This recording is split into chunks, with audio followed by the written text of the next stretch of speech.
이 시간은 오늘 말씀 봉독하는 시간 갖도록 하겠습니다. 말씀은 고린도후서 4장 7절에서 18절 말씀입니다. 신약 289쪽입니다.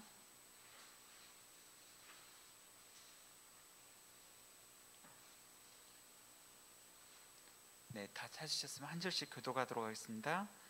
우리가 이 보배를 질그릇에 가졌으니 이는 심히 큰 능력은 하나님께 있고 우리에게 있지 아니함을 알게 하려 함이라.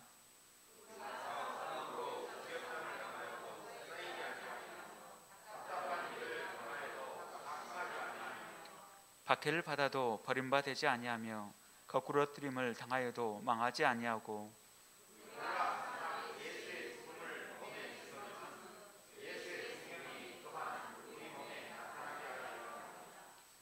우리 살아있는 자가 항상 예수를 위하여 죽음에 넘겨짐은 예수의 생명이 또한 우리 죽을 육체에 나타나게 하려 함이라.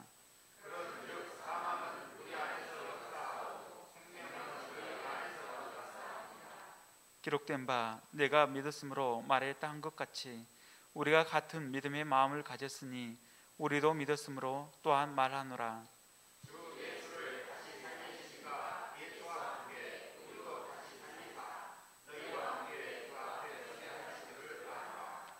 이는 모든 것이 너희를 위함이니 많은 사람의 감사로 말미암아 은혜가 더하여 넘쳐서 하나님께 영광을 돌리게 하려 함이라.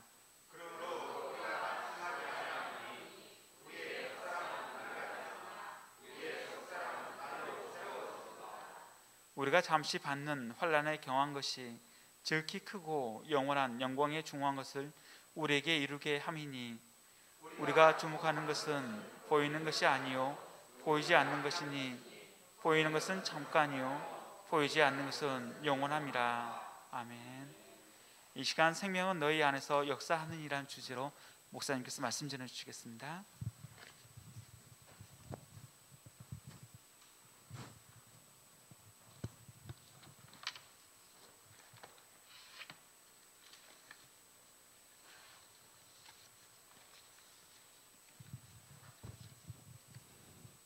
좋으신 아버지 하나님, 너희는 안식일을 거룩히 지키라고 말씀하셨습니다.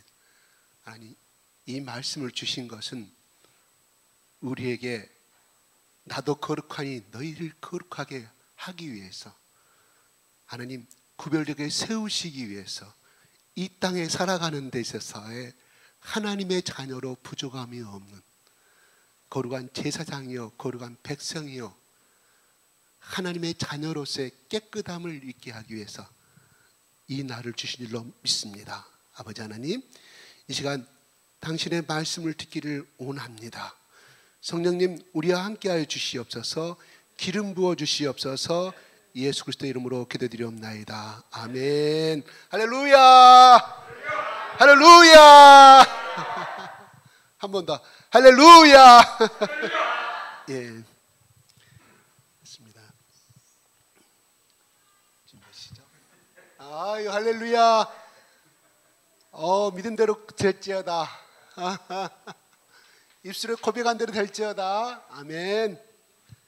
주님 다시 오실 때까지 한번 볼까요?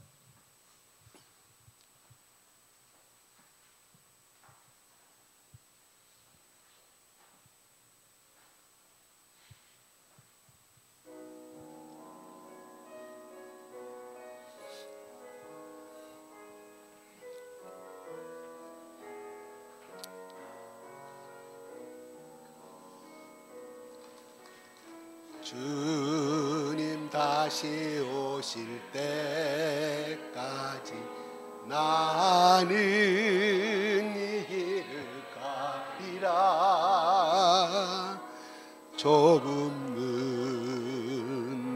좁은 길 나의 십자가 지고 나의 십자가 지고 나의 가는 이 길 끝에서 나는 주님을 보리라. 영광의 내 주님 나를 맞아주시리. 나를 맞아주시리. 주님 다시 오실 때까지 나는 일어나 달려가리라. 나는 일어나 달려가리라. 주의 영광 온 땅 덮을 때 나는 일어나 노래하리. 내 사모하는 주님 온 세상 구주시라. 내 사모하는 주님 영광의 왕이시라. 주님 다시 오실 때까지, 주님 다시 오실 때까지 나는 일어나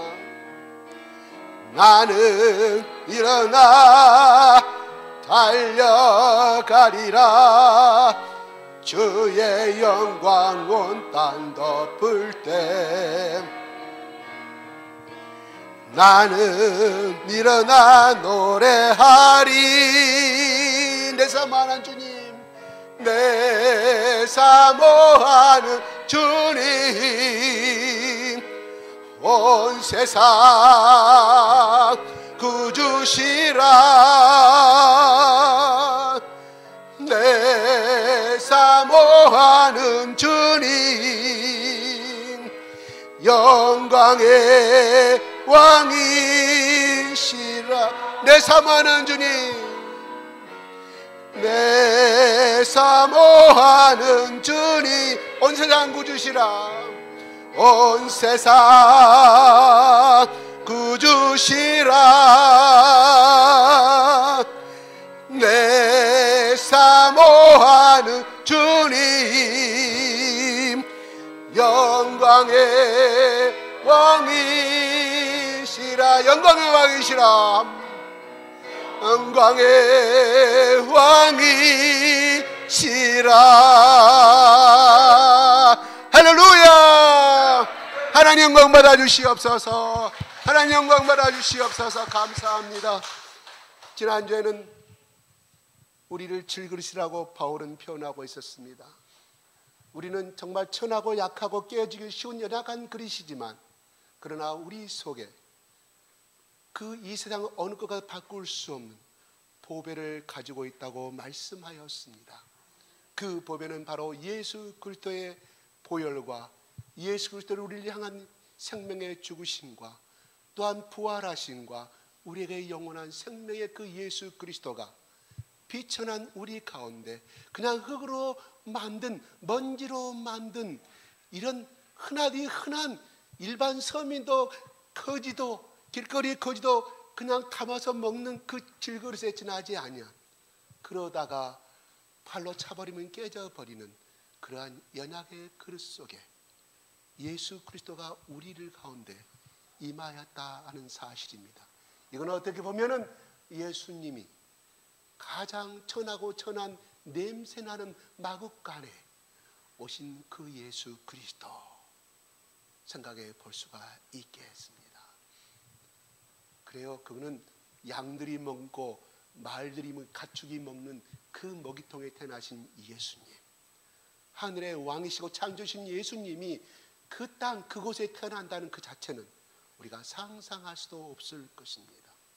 오늘날 4대 명인이라고 하는 종교를 만드는 그 위대한 성인들 보면은 대부분 다 깨나깨난 집안에 태어났습니다. 육신의 집안이 그렇습니다. 석가모니도 그렇죠. 공자도 그렇죠. 다 빵빵한 집안에서 태어났습니다. 태어날 때도 정말 고급스럽게 화려하게 태어났습니다. 그러나 창조신 예수님만큼은 그들과 다릅니다. 비천하게 태어났습니다. 누가 알아주지도 아니었습니다. 방도 내주지 아니한 곳이었습니다. 정말로 그 시대에 그 이스라엘 백성들의 마음의 상태가 그랬다 이 말입니다. 임산부에게 곧 태어날 아기 임산부에게 방을 내줄 수 없을 만큼의 그리스도의 영적인 상태요, 부패한 상태요, 처참한 이스라엘의 영적인 상태를 표현해주고 있다 이 말입니다. 그런 가운데 캄캄할 때 하나님이 예수님을 보냈습니다. 다윗 왕 때 예수님을 보냈으면 얼마나 좋았을까요? 잘 나갈 때 이스라엘이 강국했을 때 예수님을 보냈으면 어땠을까요? 더 환영받았을 거라고 생각이 들어가는데, 그 식민지 사회에 그냥 없이 사는 그들의 재정난이, 정말 가난하고 살아가는 그들, 의식주에 빵이 없어서 다 모든 세금도 받게 하는 그런 상황 속에서 예수님이 태어나시로 말미암아 임산부에게도 자리 하나 내줄 수 없는 그러한 유대인들의 삶이었다 이 말입니다. 그럴 때 예수님이 오셨습니다. 할애할 때 오셨으면 얼마나 대접을 더 많이 받았을까. 먹을 것이 없는 그 시대에 왔으니 더 천대받을 수밖에 없을 거 아니겠습니까? 이게 하나님의 방법입니다. 이 하나님은 헤롯 대왕의 자녀로 태어나게 하시지 왜 그렇게 목수의 아들로 태어나게 하셨는지 우리는 그 하나님의 그 온대한 뜻을 헤아릴 수는 있지만 그 하나님의 심히 깊어한 그 만가지 심히 저 깊은 하늘의 저 높은 뜻을 우리 질그릇 같은 우리들이 얼마나 이해할 수 있을까요? 그래요, 안다고 말합니다. 성경을 공부했기 때문에 안다고 말하지만은 하나님의 그 높고 위대하신 그 하나님의 구원의 방법과 사랑의 방법은 우리가 아직도 모른다는 것입니다. 마치 개미가 사람의 마음을 어찌 알 것이며 개가 자기 집에서 자식까지 키우는 개가 어떻게 부모의 그 주인의 아픈 마음을 헤아릴 수 있을까요? 그와 똑같다고 생각이 들기도 합니다. 그래요. 그러나 그것이 드러나려고 하면, 보배가 드러나려고 하면 그 질그릇이 깨어져야만이 그 속에 있는 다이아몬드가 드러날 거 아니겠습니까? 그 질그릇이 깨어나지 아니하였다, 깨지지 아니하면 그 속에 담겨져 있기 때문에 그 속에 뭐가 담겨있나 알 수가 없다 이 말이에요. 그래서 하나님은 우리를 택하여 주실 때 그리스도의 영을 우리 가운데 공급하여 주셔서 우리 영이 살아남으로 우리 영은 구원받게 만드시지만 우리의 삶의 일생 동안에 숨을 마치는 그 순간까지 끊임없이 보잘것없는 질그릇을 향하여 깨어지기를 원합니다. 깨어져라. 이 한 푼 서푼에 대한 자존심 세우지 말고, 그렇게 친한 친구 속에서 그렇게 20년간을 지내다가 말 한마디 하나 때문에 죽을 때까지 자존심 하나로 버텨가는 그 항아리를 느껴라. 하나님 안에서는 그것이 아무 필요가 없는 것이다. 너의 자존심이 무엇이냐? 그것도 깨어라. 너의 지식, 네가 쌓고 있는 서양 철학, 네가 배우고 알고 있는 모든 역사 철학이 생명을 구원해 주더냐? 네 가장 죽어가는 너희 어머니에게 생명을 주는 지식이더냐? 그것이 더 깨어라. 철저히 깨라. 그래야만 너의 속에 들어있는 이 예수 그리스도의 보배가 드러나볼 됨으로 말미암아 하나님 너를 기이 여길 것이며 하나님이 너를 소명의 그 목적 가운데 이르게 하실 것이라는 것이에요. 바울은 그것을 알았기 때문에 그가 자기 생명으로 했던 그 율법의 모든 613조 계절을 다 한 도시도 히브리가 한 자도 틀리지 않고 다 외울 정도로, 애움으로 끝나는 것이 그 해석을 놀랄 정도로 박식했던 바울은, 그가 사울이었을 때는 한 생명도 건지지 못함을 예수를 만나고 나서 알게 됨으로 말미암아 이 죽음을 율법은 정죄하는 것이고 사람을 죽이는 것인지 알았기 때문에 예수의 복음만이, 이 복음만이 생명을 살리는 역사구나. 그래서 모든 것을 똥으로 여겼다 이 말이에요. 예수의 복음을 안에서 십자가에 자기가 발견되기를 원했고 그 복음의 생명이 한 명이라도 더 전하여지기를 원하여서 내가 내 생명을 바치시면서까지 하나님 나를 받으신다고 하면 내 동족 이스라엘 민족들을 위해서 내가 내 생명을 바치겠다고 고백하는 대목이 나오지 않습니까? 참으로 위대한 사람입니다. 위대의 땅 그가 3차, 4차 세계 전도에 온다는 많은 교회를 세워서 위대하다는 것이 아니라 그는 진정한 예수를 만났기 때문이라는 사실입니다. 오늘 말씀 계속해서 또 말합니다. 바울은 16절 읽어볼까요? 시작. 사장 제가 말씀을 건너뛰겠습니다. 4장 16절로 넘어가겠습니다. 시작.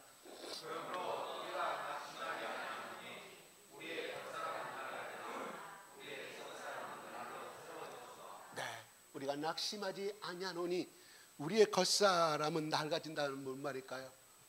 우리의 육체는 세월이 갈수록 쇠잔의 감을 말씀해 주고 있습니다. 그러나 바울은 또 역설적으로 말합니다. 그러나 우리는 늙어가고 백발이 성성해져가지만 우리의 육체는 쇠잔에 가지만 우리는 지팡이를 짚고 나가는 그 나이 세대로 흘러가지만 날로 새로워져 간다고 말합니다. 뭐가요? 우리의 속사람이 새로워져 간다고 말합니다. 그래요, 여러분이 짐작하다시피 우리의 영이 하나님을 향한 예수 그리스도의 인격을 닮아간다 이 말입니다. 육체는 쇠잔해져 가지만 그의 믿음의 성숙과 우리의 예수를 닮아가는 연단을 통해서 시련을 통해 질그릇이 깨져 가는 그 순간순간마다 우리의 보배 예수 그리스도가 우리의 지저귀를 주관하심으로 말미암아 우리는 하나님이 원하시는 거룩한 전인격적인 삶으로 닮아감을 말해주고 있습니다. 새로워진다는 것은 무엇을 의미할까? 계속하여 발전함을 말합니다. 계속하여서 전진의 감을 말합니다. 계속하여 성장해 가는 것을 말해주고 있습니다. 그리고 우리는 이 말씀대로 속사람은 날마다 질그릇이 깨짐으로 말미암아 우리의 모든 죄는 질그릇이 아니라 내 자아는 깨져버리고 없어짐으로 말미암아 예수 그리스도의 보배가 나를 온전히 통치하고 천명해짐으로 말미암아 우리는 하나님이 원하시는 그 거룩한 삶으로 향하여 가게 됨을 말해주고 있습니다.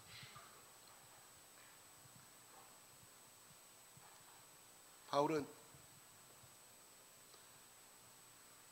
이렇게 이야기합니다. 디모데 후서 4장 6절 한번 좀 올려주십시오. 시작.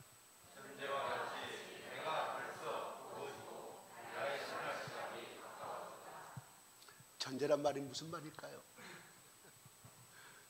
이해하신가요?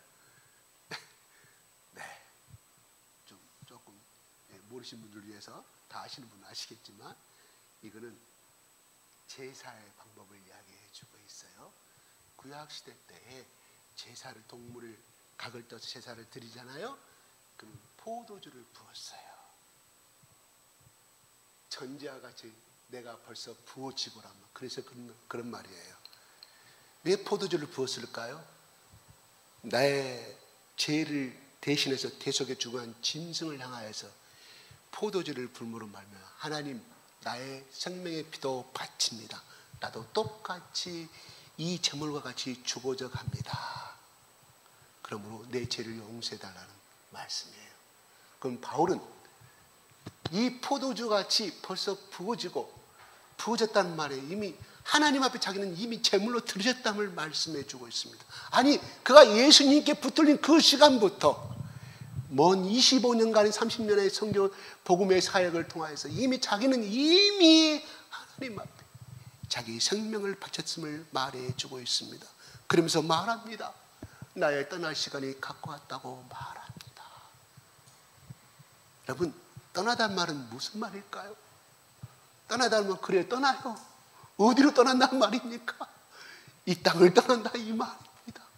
그런데요 제가 오늘 본문의 말씀에는 포함되지 아니하였지만 대단히 죄송한데요 5장 1절 한번 좀 살짝 한번 올려주십시오. 고린도후서 5장 오늘 본문 말씀 다음에요 5장 1절 됐어요? 시작.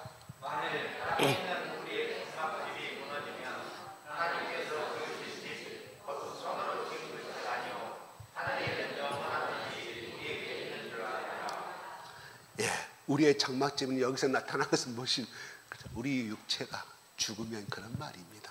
그러나 글자 그대로 해석한다고 하면 군대 갔다 오신 분은 잘 아시겠지만 반드시 우리나라 대한민국의 군인들은 반드시 겨울에 동계훈련을 합니다. 일주일간, 2주일간. 우리 재원 집사님이 나온 해병대는 아마 더 빡세게 하실 거예요. 보통 한 10일간 동계훈련을 나갑니다.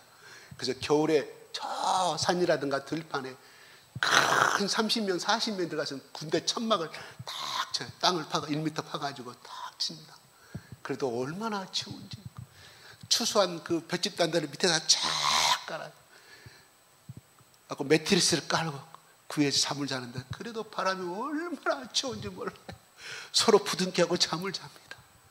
그게 우리 대한민국의 동계훈련의 겨울에 야에서 자고 움직이고 총 쏘는 연습 공통적으로 아마 지금도 하고 있을 줄로 압니다.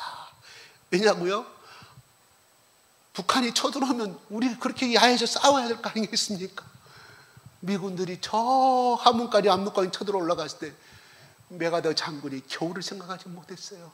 그래서 미군이 동사를 많이 해버렸습니다. 엄청나게 전쟁에 죽은 군인들보다 그 아까운 18살, 19, 20살 저 미국에서 대한민국이 어딘지도 모르고 날아와서 그 전진하라고 하니까 압록강까지 전진하자는 중공군이 밀려오니 거기서 야영하다가 다 죽어버리고 많은 대목, 총도 안 쏴주고 그랬다는 대목이 나오잖아요. 참으로 너무나 참 고귀한 죽음이고 우리가 그래서 미국은 잊어버릴 수 없는 나라라고 생각을 해야 되는 줄로 압니다. 자꾸 반미 저는 그거 원하지 아니합니다. 우리가 누구한테 붙어야 됩니까? 하나님 나라를 믿는 민족하고 같이 가야 될 거 아니겠습니까? 그잖아요. 저 공산주 하나님을 대적하고 예수 그리스도를 철저히 무시하는 저 공산주 손을 잡을 수는 없는 거 아니겠습니까? 이 동영상을 보면 저 북한에 나를 갖다가 리스트 하나로 올려서 나중에 북한 가면 속가버릴지 모르겠습니다만 그래요. 정치하시는 분들 반미 하지 마십시오. 거기에 우리는 물러가면 안 됩니다. 동조되면 안 되는 걸 생각합니다. 그렇죠?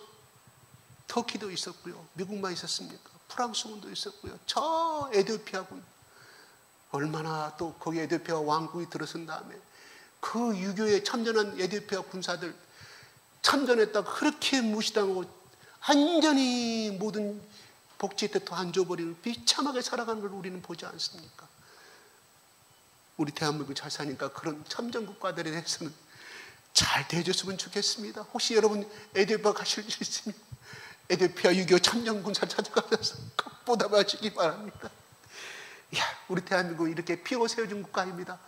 16개국이죠. 그렇죠? 하나님 왜 그렇게 세우셨을까요?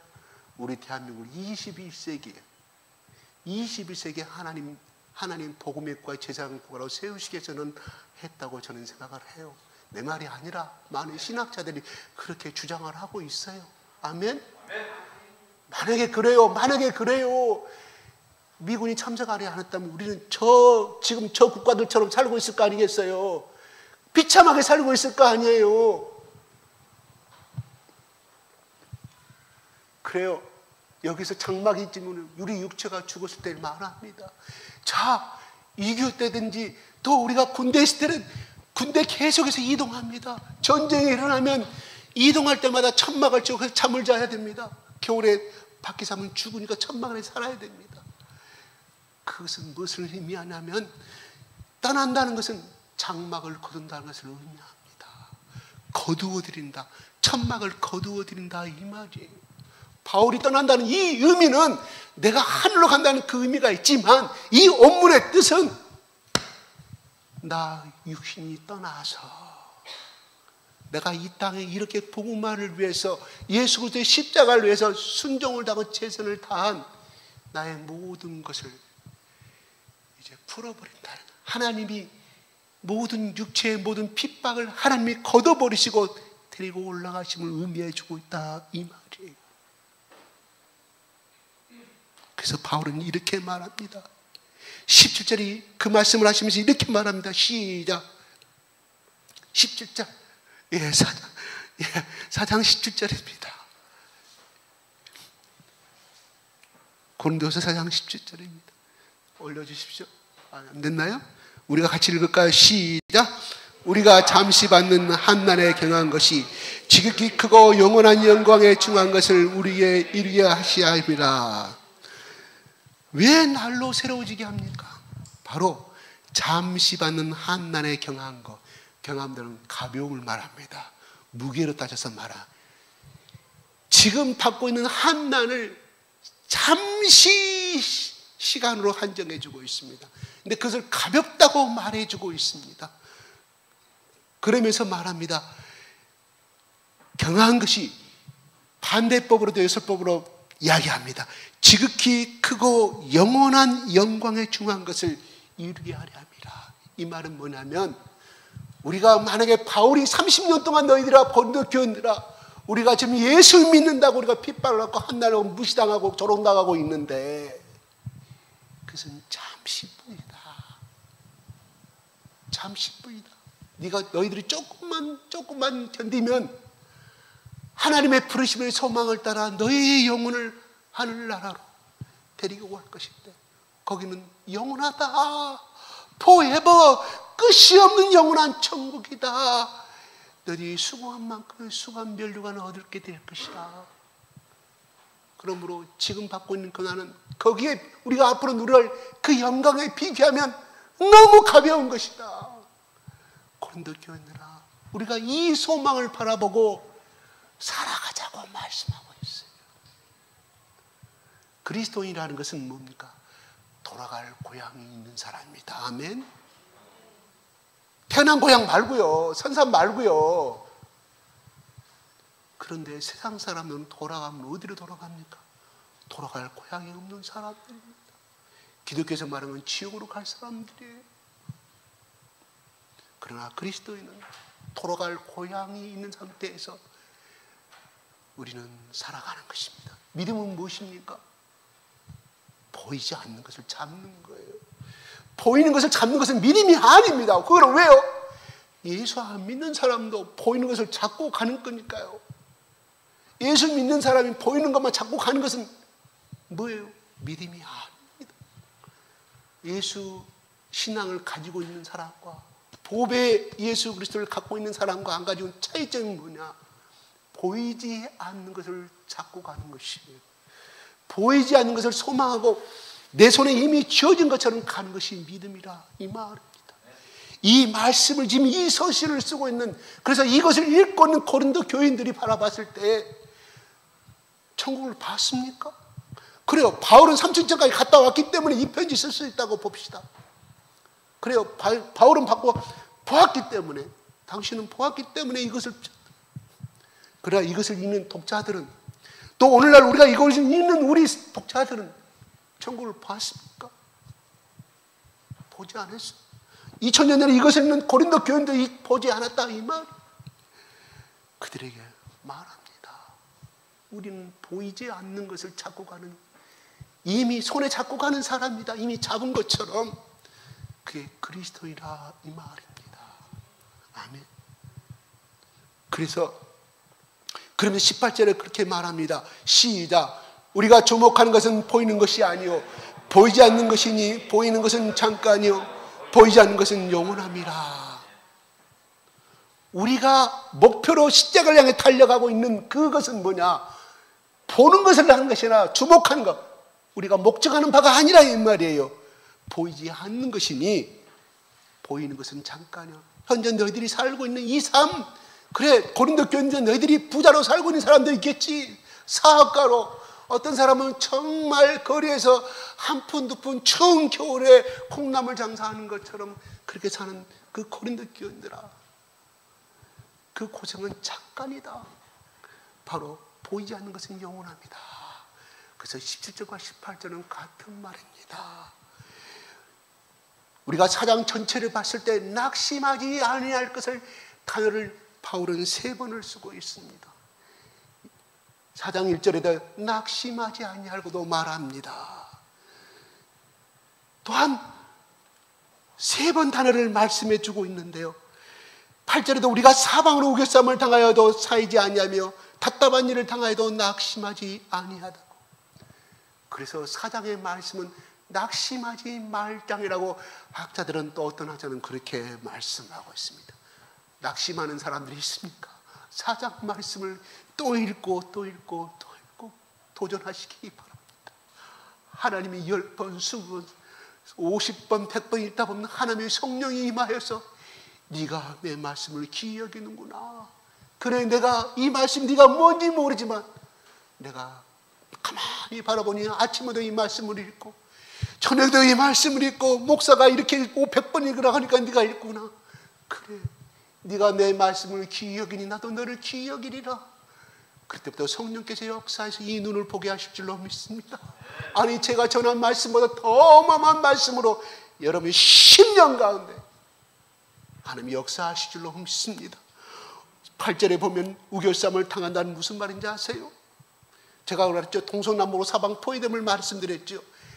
그런 제가 의역한 것이고요. 원문에 따지면 무슨 뜻인지 아세요? 포도즙으로 짠다 이 말이에요. 포도를 거기다 집으면 포도즙으로 짜면 다 깨지지 않습니까? 바로 너희들의 핍박과 고난과 현재의 문제가 풀리지 않는 문제가 그렇게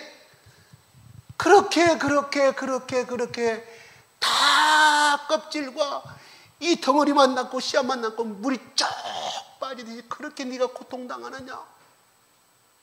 포도즙 으깨진 것처럼 거기에 들어가면 뭐요? 우리 인간도 살지 못하고 다 고통까지 깨지겠죠. 그렇게 네가 고통을 당하고 있느냐 그 말이에요. 포도즙이 짠다 이 말이에요. 그러나 그래도 낙심하지 아니할 것은 바로 이 부활의 예수가 있기 때문에 그렇다 이 말이에요. 왜 우리가 하늘로 올라갈 수 있을까요? 예수님 그렇게 보이는 앞에서 올라가셨기 때문입니다. 보이는 그대로 올라가셔서 누가복음의 24장 51절부터 53절에 그대로 보이는 올라간 기록이 되어 있지 않습니까? 그러므로 우리가 중요한 것은 이 말씀을 만나는 것은 중요한 것은 우리가 한 번 더 뒤집어 봐야 될 것이 있습니다. 누가복음 24장에 나오는 것처럼 엠마오로 가는 제자들, 누가복음 24장 13절부터 나옵니다. 그들끼리 말하고 가요. 11절 12절은 베드로가 다 보았다는 말이 나옵니다. 야, 자기들끼리 말하고 가면서 다 부활했다는 사실을 알고 가는 것입니다. 다만 엠마오로 간 제자는 부활의 증인이 못됐습니다. 보지는 못했어요. 이 모든 사실이 됐구나, 살아계실 때 하셨던 말씀이 이루어졌구나 하고 그들은 고향으로 내려갑니다. 아니, 부활의 사실을 들었던 사람이 그걸 예수님도 제자 12제자는 들어가지 아니했지만 분명히 엠마오로 가는 두 제자라고 나옵니다. 그냥 보통 사람이 아니에요. 예수님 앞에 직접 훈련을 받은 사람들이라 이 말이에요. 다만 성경에 그 사람 이름이 기록되지 않았지만 부활의 소식을 듣고도 고향으로 내려갑니다. 무슨 의미할까요? 듣기는 들었지만 알았지만 가슴속에 오지 않았다 이 말입니다. 믿음이 없었다 이 말이에요. 머릿속으로는 알았다 이 말이에요. 가다가 예수님이 나타나죠. 그들이 예수님을 알았습니까? 모르죠. 그러면서 더디하기를 더듬기를 미련한 자들아, 선지자를 쓴 모든 말들이 곧 나를 향하여 말씀하신 것이나. 그래서 말씀을 풀어줄 때 그들이 가슴이 뜨거워짐으로 말미암아 그들의 눈이 벗겨져서 예수님을 보게 된가 동시에 예수님이 사라져버리고 맙니다. 그래서 그 제자들이 어디로 갑니까? 그 다시금 12제자들을 향하여서 문을 꽁꽁 걸어 잠겨 무서워 떨고 12제자에서 그 말씀을 할 때, 야, 우리가 보았도다. 베드로가 시몬이 만났다고 말합니다. 그런데 문을 꾹꾹 잠그고 있어요. 부활의 예수를 만났습니다. 영접했어요? 부활의 신앙이 있었어요? 보는 것과 알았어요? 알았습니다. 보았습니다. 만졌습니다. 그들은 부활의 신앙이 없었다 이 말이에요. 저 말이 거짓말 같아요? 적어도 성령을 받기 전까지는 그들은 부활의 신앙을 만나지 못했다 이 말이에요. 갖지 못했어요. 그러므로 오늘 이 말씀은 부활의 신앙을 가진 자만이, 부활의 예수와 연합된 자만이 이 말씀을 영접할 수가 있다 이 말입니다. 그러므로 지난주 오늘 본문의 말씀에서 12절에 그런즉 사망은 우리 안에서 역사하고 생명은 너희 안에서 역사한단 말은 무슨 말일까요? 사망은 우리 안에서 역사한단 말이에요. 무슨 말이에요? 그러나 너희는 생명 안에서 역사한단 말이에요. 무슨 말이에요? 알 것 같기도 볼 것 같기도 그렇죠. 이해가 갑니까? 우리는, 나 바울과 동역자, 우리는 예수의 십자가의 복음을 두고 복음을 증거하는 것마다 사망의 죽음의 그림자를 느낀다 이 말이죠. 복음이 전하는 곳마다 유대인의 열혈 분자들이 돌을 던지고 죽이려고 하니 바로 그것이 사망이었다 이 말이에요. 그런데 내가 죽음을 무릅쓰고, 우리가 죽음을 무릅쓰고 이 복음의 생명을 전하였을 때 너희 가운데 그 복음이 되고 이 질그릇 가운데 보배 예수 그리스도의 십자가의 죽음과 부활이 들어감으로 말미암아 생명이 일어남을 보았기 때문에 우리는 사망이지만 너희들은 생명이라고 말씀하고 있다 이 말이에요. 예수 그리스도의 제자들은 부활의 예수를 만났지만, 서로로 만졌지만 예수의 십자가의 죽음의 의미를 몰랐다 이 말이에요. 부활의 예수를 못 만났다는 것은 무엇을 의미하느냐? 예수의 십자가의 죽으심을 몰랐다 이 말이에요. 왕으로 올라갈 때 십자가 메고 그 호산나 호산나 많은 사람들이, 길거리에서 그렇게 호산나 했던 모든 사람들이 다 돌아서 버리고 말씀. 자기 어머니까지 와가지고 예수님, 우리 요한의 두 아들 올라가시면 하나님은 한쪽은 좌의정, 오른쪽은 우의정 권력 자리에 앉혀주시옵소서. 그 어머니까지도 예수님의 십자가의 죽으심을 몰랐기에 그들은 도망가 버리고 말았다 이 말입니다. 바로 14절 이렇게 말합니다. 주 예수를 살리신 이가 누구예요? 주 예수를 살리신 하나님이 예수와 함께 우리도 다시 살리사 너희와 함께 그 앞에 서게 하실 줄을 아나이다. 바울이 고백합니다. 부활의 그 돌무덤 속에 들어있는 그 예수를 살리신 그 하나님이 예수를 살리신 것처럼 너희들도 육은 죽음을 당할지는 모르지만 너의 영은 구원받을 뿐만 아니라 예수님처럼 그 영지주자들이 육은 썩어 없어질, 땅으로 썩어져 없어질 필요 없는 것이다. 영만이 소중한 것이기 때문에 살아생전에 마음껏 즐기고 쾌락을 하자. 그게 영지주자들이에요. 두 번째 또, 지나친 금욕주의, 육을 그렇게 해야만이 우리는 영혼을 구원받을 수 있다고 하는 금욕주의, 이 이단에 대해서 그들 속에 그 사상이 들어옴으로 말미암아 바울이 그걸 깨쳐주기 위해서, 영만 구원받은 것이 아니라 예수님이 바로 500명의 앞에 영과 육이 부활되어서 화려하게 우리 가운데 있음으로 말미암아 감람산 위에 우리 제자들이 보는 것처럼 그대로 올라가셨던 것처럼 신령한 몸으로 너희들도 하나님이 예수님이 그렇게 올리셨던 것처럼 너희들도 그렇게 하실 것이라고 말합니다. 이것을 만나려고 하면 바로 예수의 십자가의 죽음의 의미를 만나야만이, 깨달아야만이 부활의 의미도 알 수가 있다 이 말입니다. 우리 어렸을 때 죽었다 살아난 사람 많이 있어요. 갑자기 죽어서 그때는 가난했기 때문에 감도 안 차고 그냥 가만히로 싸가지고 그냥 마당에다가 웃마당에 놔뒀는데, 웃목에다 놔뒀는데 살아났어요. 그 다음날 묻으려고 저녁에 죽었기 때문에 지게로 메고 서태한을 물었던 것이 우리 시대의 옛날 우리 조상들의 삶이 아니겠습니까? 근데 살아났어요. 동네방들에 외치고 다닌다. 그래서 어쩌다고요? 그 집안의 기쁨이란 나에게는 뭐라고요 그게? 그래 어쩌다고요? 예수님이 죽음에 살아났어요. 그게 어쩌다고요? 그게 뭐예요? 바로 그 사람, 그 윤목에 가만히 살았던 그 사람이 살아난 거나 예수님이 다시금 죽음에 살아난 거는 무슨 의미가 있어요? 똑같아요. 그러나 그 십자가에서 예수님이 왜 죽어야만 했는가? 이 근본적인 만남이 없었다고 하면 바로 그냥 죽으면서 살아났구나, 윗집에 할아버지가 살아났구나, 누구 개똥이 아버지가 살아났구나, 그거하고 똑같다 이 말이에요. 바로 예수의 제자들이 십자가의 죽음의 의미, 예루살렘에 올라가면 그 헤로당도 물리치고 로마의 군대도 물리치고 우리의 모든 의식주를 해결해주고 우리의 정말 다윗 왕국이 꾸몄던 그 왕국을 세울 줄 알았는데 우리의 보는 앞에서 째찌게 맞고 반항 한마디 못하고 칼을 찌르니 푹 하고 죽어버리는 예수 그리스도. 아, 저분은 메시아가 아니었구나. 그래서 도망가 버린 거예요. 우리의 성공의 지렛대가 될 줄은 우리의 랍비 예수가 죽어버리고 말았구나.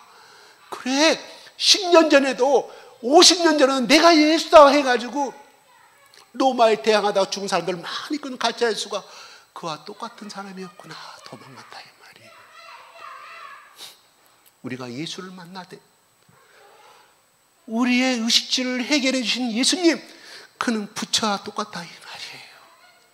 정말 예수님이 왜 이 땅에 오셨는가, 왜 십자가에 죽어야만 했는가에 그간 우리의 저주와 우리의 사망과 죽음과 슬픔 모든 것을 해결해 주는 예수 그리스도를 십자가의 죽으심으로 말미암아 모든 번제와 전제들이 이것이었구나. 그래서 예수님이 엠마오 제자들에게 바로 모든 선지자들의 모든 글이 모세와 뿐만 아니라 모든 에레미야 선지자라고 이사야 선지자가 말했던 글이 바로 나를 향하여 말했던 것을 깨닫지 못함을 하고 그 제자들에게 말씀하고 있습니다. 제자들이 예수님이 살아계신 전에 그 말씀을 몰랐을까요? 들었지요. 들었는데 머릿속에만 있는 거예요. 하면 튕겨버리죠.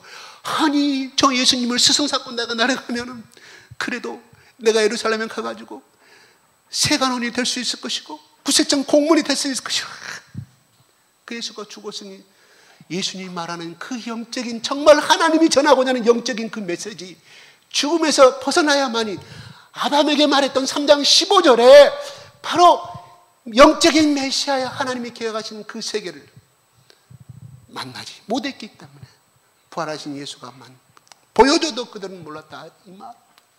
성령께서 그들 속에 그 죽어가는 영을 일깨워줌으로 말미암아 하나님의 영을 부어주시니, 아, 예수님이 그렇게 처음부터 끝까지 왜 포도주 마지막 만찬에 포도주와 떡을 나누셨고 왜 나는 죽어야 하라 3일 만에 다시 살아나리다 내가 곧 성전이라고 말했던 말을 그때 다 들어오기 시작하라. 누가? 성령이 가르쳐 주시니까. 그러면서 회개의 역사가 일어나는 거예요. 그리고 아주 이 십자가 예수를 만나지 못했습니까? 그래, 3일 만에 부활한 예수 나는 아직도 안 믿어져요. 나하고 뭔 상관이 있습니까? 옆집에 개똥아버지 살아난 거 나하고 똑같은 거 아니겠습니까? 회개하십시오. 대단히 죄송합니다. 회개란 말이 여러분이 싫어하죠. 성령님 깨닫게 달라고 고백해보세요. 울부짖어 보세요. 왜 안 만나줍니까? 만나줘요. 한나가 그렇게 서럽게 울고 또 서럽게 울고, 이제는 나의 첩이 나를 이렇게 무시당한 하나님이 막바르게 코너로 몰고 가는 거예요. 하나님 방법은 그렇습니다. 제가 지난주에 기도원 말씀드렸잖아요.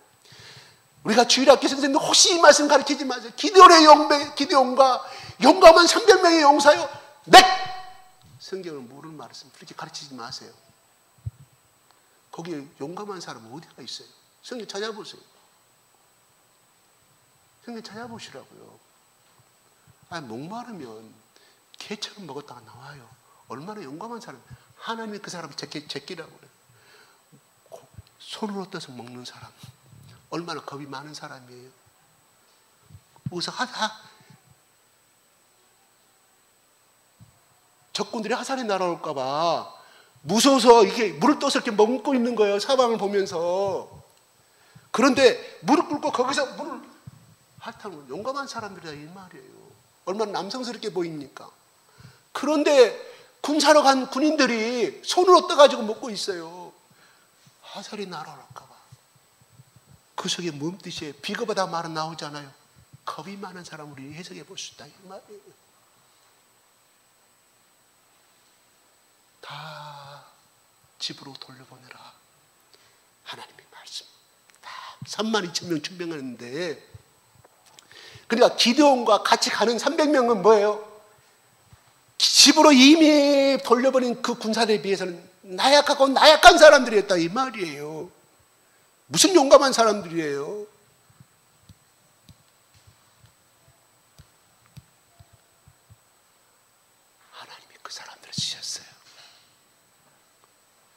하나님 쓰신 방법은 뭐예요? 용감한 사람으로 추천하려. 야, 특공부도 했기 때문에 당연히 이겨낼 수, 일당백으로 이겨낼 수 있었을 거야. 저 적군들을. 그 말 나오지 못하게, 1%도 못 나오게, 전쟁의 승리는 나 여호와의 싸움이다 하는 것을 그들 가운데 심어주기 위해서, 이스라엘 백성의 믿음을 심어주기 위해서. 그래서 바울이 그 당시 기드온 말씀 볼 때는 그걸 못 깨달았는데, 자기가 택하여 보니까 자기의 동역자들 같이 달려보니까 하나님이 미련한 자를 택하시고, 연약한 자는 뭐예요? 병약한 자로, 또 우리 한국은 그렇게 해석할 수 있어요. 연약한 자란 말은 병약한 자, 병들어서 쓸모가 없는 사람이라 이 말이에요. 뭐가? 마음이 병들어서. 그래서 지혜로운 지혜 있는 자를 불 끓게 만드셨다. 이게 하나님의 역사 방법이에요. 저는 하나님의 역사, 내가 하나님이라면 나는 이렇게 하겠어요. 저기 청와대에 있는 사람들, 저 장관들, 각 기관에 원장으로 있는 사람들, 각 기업의 회장으로 있는 사람들, 내가 성령의 불을 내려가지고, 제가 하나님 죄송합니다, 그냥 성령의 불을 내려가지고 그냥 강제로 예수 믿게 만들어가지고, 삼성전자 이재용 회장이 변화되고 교회로 세워버리면 삼성전자에 속한 연구원도 3만 명이 넘습니다. 삼성그룹의 연구원, 소위 이야기 박사학위 받은 사람들, 그 사람들 뒤집어지는 역사가 나타나고, 거기에 각 공장마다 교회가 세워지고, 우리나라의 전 국민의 복음화 시간 문제예요. 아멘? 제가 하나님을 그렇다면 얼마나 좋은 시나리오예요. 상상보다 기쁘네. 그렇게 쓰신 분이 있어요. 그렇게 쓰신 분이 있더라고요.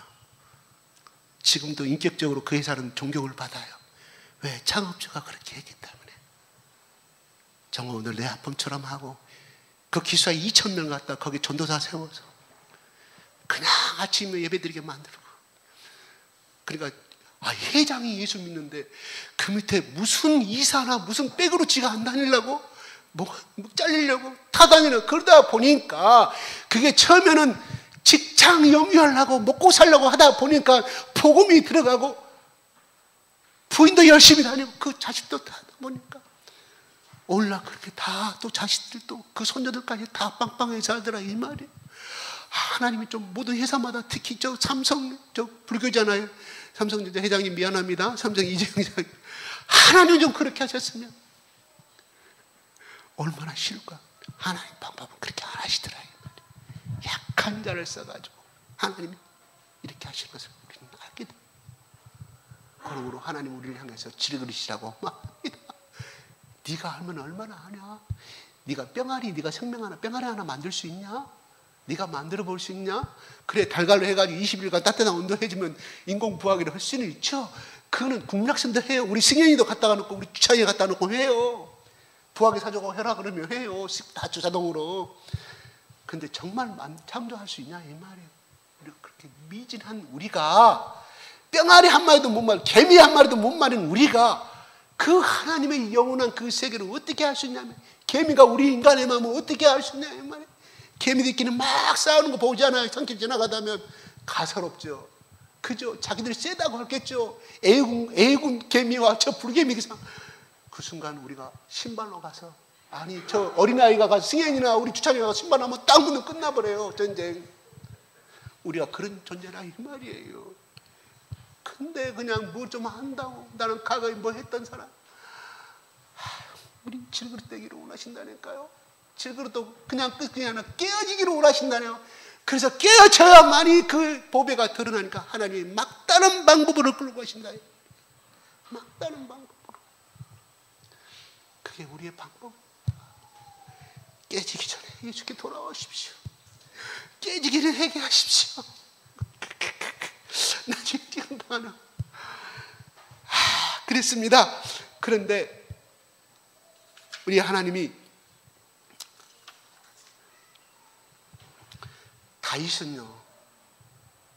다윗이 정말 해서는 안 될 행위를 한 거 우리 아시잖아요.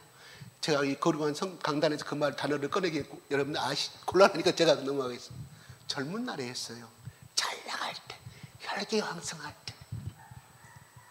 그래서 남의 부인을 빼앗고 그 통모자라서 뭐예요? 그냥 강제로 겁탈한 거 아닙니까? 이건 용서할 수가 없죠. 그렇잖아요. 예수 안 믿는 이방인보다 더한 사람 아닙니까? 그걸로 끝난 것이 아니라 그 충성스러운 우리야 장군을 적군을 보내 죽게 만들잖아요. 그랬던 다윗입니다. 다윗도 얼마나 하나님 앞에 훌륭한 사람이 수군과 비파로 치면 그냥 얼마나 영적이었는지 영이 필이 충만했는지 사울 속에는 귀신이 물러가는 역사. 다윗은 그런 사람이었어요. 그런 다윗이 어때요? 우리보다 더 못하는 거예요. 그런데 열왕기상에요 1장 1절부터 5절 6절 7절 쭉 보면은요, 그냥 제 말 좀 들으세요. 제 말. 다윗이 늙어서 있을 때 부하들이 가장 그 지역에 이쁘고 아름다운 젊은 처녀를 갖다가 소이약에서 상납합니다. 그때 그 시대는 다 그랬어요. 고대 시대 때는 다 왕들에게 그러면 뭐 해천한다는 그런 것이 있어서 근데 그런데요, 그렇게 아름다운 것을 누가 딱 여자를 선택하면 다윗이 딱 찍어 너 이리 와. 그러면 그건 간택이 되는 거예요. 후궁으로 간택이 돼요. 그런데요, 그랬지만 다윗이 잠자리를 같이 하지 아니하였더라고 말합니다. 아니 그 말을 왜 거기다 열왕기상 저자는 기록해 놨을까요? 몸이 세자나에서 소이약에서 그 남자의 힘이 없기 때문에 잠을 못 자는구나. 그걸 가르쳐 주기 위해서 그거 했을까요? 아니올시다. 뭐냐면 다시 그만한 힘이 있었기 때문에 그 아름다운 젊은 여자를 후궁으로 밀어버렸을 거 아니겠습니까? 뭐예요? 다윗이 그만큼 영적인 성숙, 나이에 들어감으로 나이는 늙어가지만 그의 속에 들어있는 하나님의 영이 그를 더욱더 새롭게 발전해 가는 모습을 은연중에 읽는 독자로 하여금 보여주기 위해서 그 길을 썼다 이 말이에요. 젊을 때는 그랬지만 그것이 아무 무의미함을 깨달았기 때문에 내가 하나님 나라에 가는 데 있어서 성숙한 신부로서의 삶으로 빚어져 감을 소위 하게 어느 정도 도에 이르버린 다시 말해서 예수님의 인격의 힘이 성숙되어 버린 모습을 가르쳐 주기 위해서 이렇게 말씀했다 이 말입니다. 그래요. 우리는 세잔에 가는 것은 맞습니다. 우리 아이들, 우리 유년부 애들, 우리 주일학교들 하루 한 달만 안 봐도 그냥 키가 쏙쏙쏙 큽니다. 제가 제 아들한테 그랬어요. 아들은 본영에 가고 아빠는 세잔에 가는구나. 웃어요. 지가 나를 깨알아보면 가슴이 이제 안 깨요.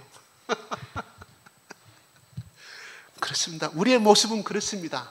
그러나 중요한 건 하나님이 나이에 들어가며 주시는 영적인 성숙, 전인격적인 변화, 하나님의 신부로서 예수 그리스도의 신부로서 우리 속에 계시는 하나님의 그 보배로운 영이 우리를 더욱더 새롭게 변화시켜 감을 다윗을 통해서 우리는 할 수가 있다 이 말입니다.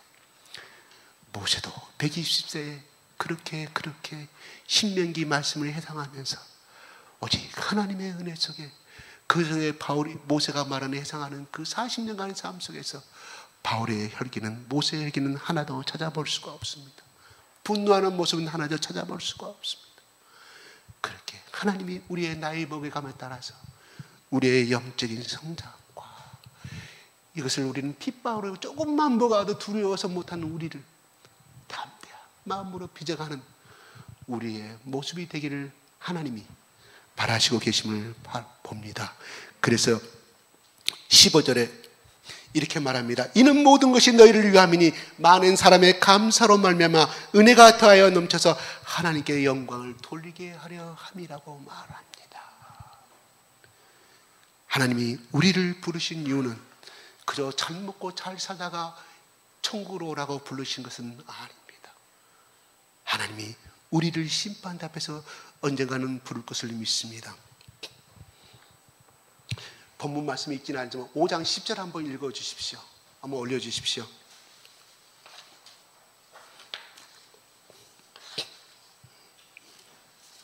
읽었어요? 시작. 이는 우리가 다 반드시 그리스도의 심판대 앞에 나타나게 되어 각각 선악간에 그 몸으로 행한 것을 따라 받으려 하며 예, 그리스도의 심판대 앞에 나타나게 되어 각각 선악과 반드시 우리가 다 모두 심판대 앞에 설 것이다 이거예요. 그러면서 그가 선악과에 행한 그 몸으로 행한 것을 따라 받으려 합니다. 이걸 그대로 해석하면 행위신앙으로 볼 수 있어요. 물론 맞아요. 행위대로 하나님께 보응하신다고 말이 맞습니다. 이거는요, 더 한 번은 더 깊이 생각해. 하나는 알고 둘은 몰라요. 이 말은 무슨 뜻이냐면, 그럼 우리가 하나님 심판대 앞에 섰을 때 상급을 많이, 행위를 많이 해야 되네? 구원 못 받는 거 아니야? 나는 행위한 것이 별로 없는데? 그 말이 아니고요. 믿는 사람은 그가 예수 그리스도를 믿고 그래 하나님 말씀을 지키려고 했고 선한 일을 이 땅에 살면서 행하려고 했지만 좋은 선한 얘기를 행한 것보다는 오히려 죄악이 더 많아, 허물이 더 많아. 우리 삶 아닙니까? 우리 그렇잖아요. 여러분, 거짓말을 하지 말라 이 말씀을 24시간만 갖고 한번 살아보세요. 우리가 얼마나 거짓말을 많이 하고 있는지 몰라요. 율법에 어긋나. 여러분 체험해 보시라니까요. 나는 체험해 봤어요. 어떤 목사님이 그렇게 말씀하시기래요. 거짓말하지 말라. 근데요, 거짓말이 더 많이 나와. 내가 거짓말이라는 뜻이 아니라 그 말은 무슨 말이냐면 우리가 거짓말을 하지 않고 정직함을 사는 이 습관보다는 우리가 예수 믿기 전까지, 예수 믿고 난 다음이라도 거짓말하는 습관이 더 익숙한 거 아니겠습니까? 더 익숙해요. 그렇기 때문에 그거 하는데 부담 없이 나와. 우리 이미 뇌와 우리 입술이 기억하고 있기 때문에. 그런데 이 말씀을 거짓말하지 말라고 그랬는데 이 말씀 갖고 얼마나 많은 갈등이 생기는지 몰라. 한번 24시간 하고 나서 저한테 이야기 한번 해보세요. 아이고 목사님, 난 거짓말 하지 않을 수 있어요. No. 나의 경험담은 그렇습니다. 내 경험담은 no요. 안 됩니다. 그러면 우리는 율법에 어긋난 말을 했기 때문에 우리는 어떻게 심판대 앞에 쭉 가야 되잖아요. 그 말이 아니라 우리가 예수 그리스도를 믿고 하나님의 율법과 또한 어떤 선한 얘기를 하고 또 복음을 정말 열심히 전하려 하는데 겨우 몇 사람밖에 그거 못 시켰어. 살아생전에. 그러면 최선을 네가 다했느냐. 내가 너를 위해서 구원을 시켰는데 너는 나의 할 일이 뭐냐. 내놓으라 했을 때 나는 2명밖에 구원 못 시켰어.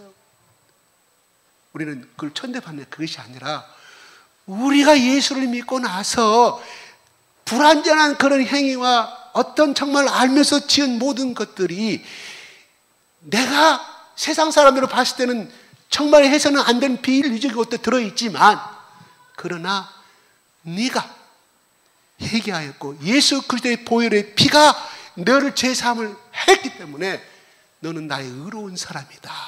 그러므로 너는 하나님이 심판대 앞에 섰을 때도 하나님의 자녀로 영접될 수 있다는 그런 말이에요. 아멘? 그렇다고 이 말을 가지고 나 이거 말씀을 괜히 쫄았네 그래가지고 대충 예수만 그렇게 하지 마시고 하나님 우리 요구하신 것은 예수님이 그렇게 했던 것처럼 너희도 그렇게 하라고 말씀을. 그래서 바울은 처음부터 끝까지 마지막 죽는 그 순간까지 오직 예수 십자가의 복음을 증거하고 그래서 손양원 목사님이 1948년 49년 요순 반란 사건 두 아들을 잃었잖아요. 빨갱이들한테. 그 아들을 죽인 사람을 전도사 만들었고 장녀 아들 잡았고 그래서 결국은 1956년 9월 10일 날 이 세상을 다 하직합니다. 예수 믿는 사람이라 공산주의자들에 의해서 그렇게 하직하잖아요. 그래서 그분이 노래 불렀던 노래가 뭐예요? 살아생전에 그는 부활의 예수를 만나기를 원했어요. 그가 살아생전에 얼마나 고난과 핍박이 하는 주 예수 오시옵소서. 저 하늘 이상한 구름만 떠도 내 주님 오시기만 기다립니다. 그 손양원 목사 작사 작곡한 거예요. 얼마나 부활의 예수를 간절히 만나기로 그렇습니다. 그래서 그는 부활의 예수를 만나기 위해서 그렇게 그의 영혼에 나병 환자들을 입으로 고름을 빨아주고 그 삶을 살아갔다 이 말이에요. 무슨 저기 천주교 무슨 신부님 저기 저 어디 우간다 그분도 하지만 손양호 목사님 따라갈 수가 없어요. 처자식 있잖아요. 저분 처자식 없잖아요. 우간다 하시면 그분도 물론 그 신부님도 위대하신 분이지만 처자식이 경남 산청이 고향이십니다. 그분 이 땅에 오셔서 그렇게 처음부터 사역을 그렇게 했어요. 이렇게 하다가 참 안타까운 어떤 온불교 열심히 있는 신자가 온불교 학과를 나와서 그 온불교 그 스님이랑 앉고 뭐라 그래요? 법사라고 돼가지고 제일 먼저 소록도로 가게 됩니다. 나병 환자의 손을 잡고 피고름을 했는데 지팡이건 선생님이 이렇게 나병 환자를 손이 끊어져 가고 손가락이 끊어져 가고 나병 환자 걸린 것은 전생에 당신의 업보 때문에 그렇습니다. 전생에 죄를 많이 졌건다. 그 사람의 반응이 무엇이었을까요? 그 말을 듣는 예수 믿어라. 예수 믿어라. 예수 믿어라. 예수님이 너저 때문에 죽으셨다. 이 사람이 뭘로 받아들였겠어요? 이 불쌍한 이 중생들을 내가 어떻게 하면 내가 이 부처님을 증거해가지고 다 그러고 전생의 죄 때문에 저런 것인데 부모가 지은 죄 또한 전생에 그가 과거에 어떤 삶을 살았는가 모르지만 이 땅에 다시 태어나면 전생에 죄가 있었기 때문에 열심히 7년 동안 가는 곳마다 소록도 안에서 떠나지 않고 자비랑으로 이 온불교 스님이 대단해요. 예수도 모르는데 어떻게 7년 동안 버텼는지 몰라요. 엄청 핍박을 받아. 누구한테? 예수 믿는 우리 나아자들한테 집사님들 핍박을 받아요. 참으로 우습죠. 그런데요, 법당에서 부탁을 치면서 그 만나는 나아자들이 예수 믿으세요. 예수 믿은 당신의 모든 문제가 해결됩니다. 예수 믿으세요. 예수 믿음이 이렇게 좋은데 예수님이 이렇게 좋은데 예수님 십자가에 나를 돌아가셨고 3일 만에 부활해서 예수님 나를 어쩌면 살아서 이제 나를 데리러 올 것이며 나는 죽어도 영원한 몸으로 내가 그 천국에 살 것인데 당신도 그 맛을 한번 보시오. 우리 부모님도 불교 신자인데 처음에 한 번 찾아오더만 지금도 한 번 찾아요. 나의 부모 얼굴도 모릅니다.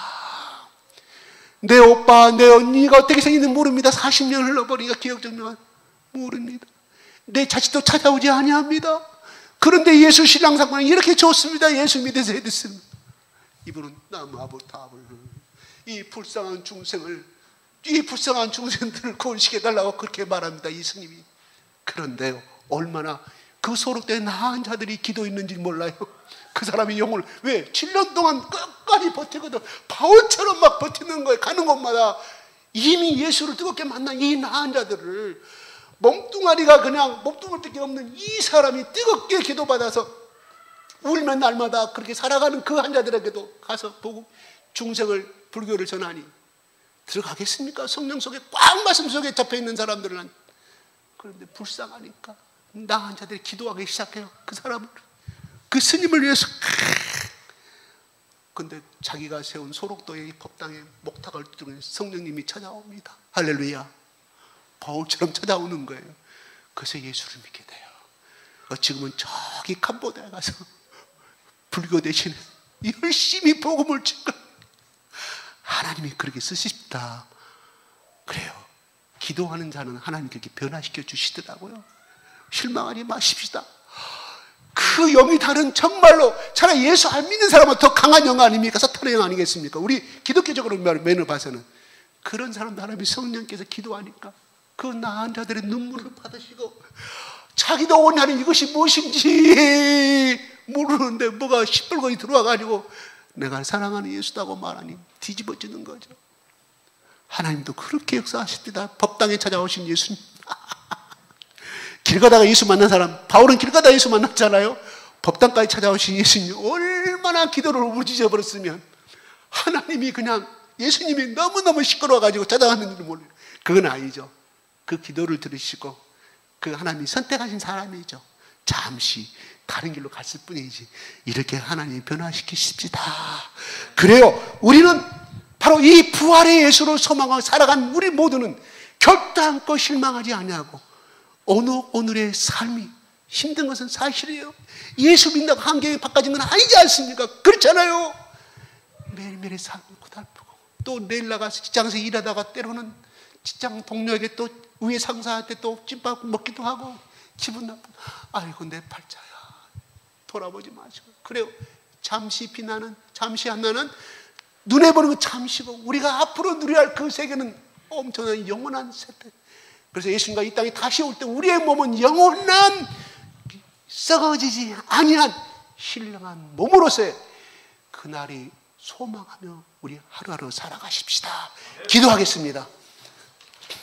하나님 아버지, 오늘 우리 가운데 우리가 낙심하지 말아야 할 것은 바로 부활의 예수, 스테파니 아버지 안에 부활의 예수를 보았고 그런 놀라운 하나님 보좌 옆에 앉아 계신 그 부활의 예수를 보았기에 그는 찰나에 주여 나를 향하여 돌을 던지는 저들에게 죄를 돌리지 마옵소서.